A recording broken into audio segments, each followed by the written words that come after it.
El periodista Ignacio Gómez, él es subdirector de Noticias 1 y es el presidente de la Fundación para la Libertad de Prensa. Él nos presenta otra visión de las víctimas, los periodistas, los informadores, los generadores de opinión que han sido víctimas de este conflicto armado. Ignacio, muy buenas noches, bienvenido a Los Ángeles de Juan. Buenas noches, Juan Guillermo, es un placer estar con ustedes. Ignacio, estamos en un momento de reconocimiento y de reparación de las víctimas dentro del conflicto, pero también dentro de este contexto son muchos los periodistas que han sido víctimas del mismo conflicto. ¿Cómo estamos los periodistas en el tema de reparación de víctimas? No todos, pero hay un colectivo grande de periodistas que han sido víctimas, ya sea porque tienen familiares que han sido asesinados por actores de este conflicto armado, o ya sea porque simplemente tuvieron que abandonar sus zonas y en muchas ocasiones su oficio y quedarse en la zona con motivo de amenazas, presiones, atentados de paramilitares, guerrilla, BACRIMS e inclusive actores del Estado. ¿En qué contexto los periodistas han sido víctimas de este conflicto? Bueno, tenemos casos muy emblemáticos en relación con los ataques a la prensa. Por ejemplo, el caso de Jaime Garzón lo podemos considerar más que una víctima de la guerra, es una víctima de la paz. Y junto con él hay muchos periodistas, especialmente periodistas de regiones, que han hecho trabajos en torno a organizaciones paramilitares e inclusive a movimientos de la guerrilla, que han sido castigados por esa razón.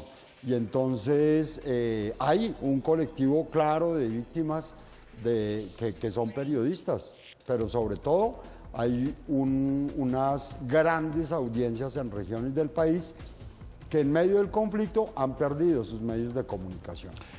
Ignacio, los periodistas, ¿cómo debemos comportarnos frente a este proceso de paz, teniendo en cuenta el tema clave de las víctimas y el resarcimiento de estas víctimas?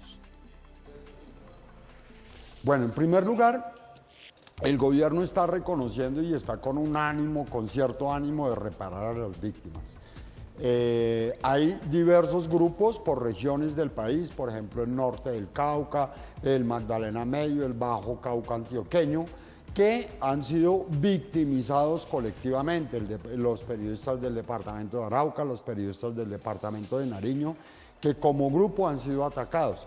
Entonces, lo que se pretende no es solo una reparación, de manera que le permita a ellos regresar a sus lugares o estabilizarse, recuperar el tiempo que perdieron, sino también que las audiencias puedan recuperar esos medios que ya no tienen.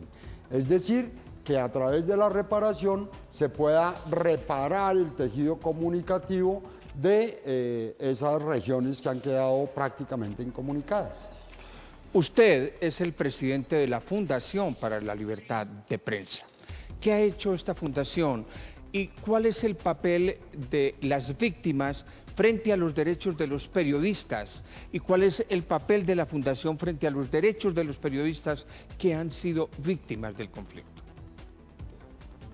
Nosotros hemos agenciado durante 17 años los reclamos de periodistas víctimas ante el Estado. Por un lado en la Fiscalía exigiendo una investigación no solo sobre el asesinato de periodistas, sino sobre las amenazas contra periodistas y agenciando las medidas de protección que le puedan permitir a esos periodistas seguir ejerciendo. Pero además, digamos que todo esto permite hacer conciencia, además tratando de recomponer este tejido social. Tenemos los manuales de los periodistas para que puedan ejercer más eficientemente su trabajo. por ejemplo, en materia de acceso a la información, los manuales de autoprotección, los manuales de ayuda para periodistas en situaciones emocionales duras, y la principal situación emocional dura que recibimos es la amenaza o el asesinato de sus colegas, etcétera. Ignacio Gómez, subdirector de Noticias 1 y presidente de la Fundación para la Libertad de Prensa. Ignacio, mil gracias. Para nosotros es un honor tenerlo en Los Ángeles de Juan. Es un placer estar con ustedes. Que tengan buena noche.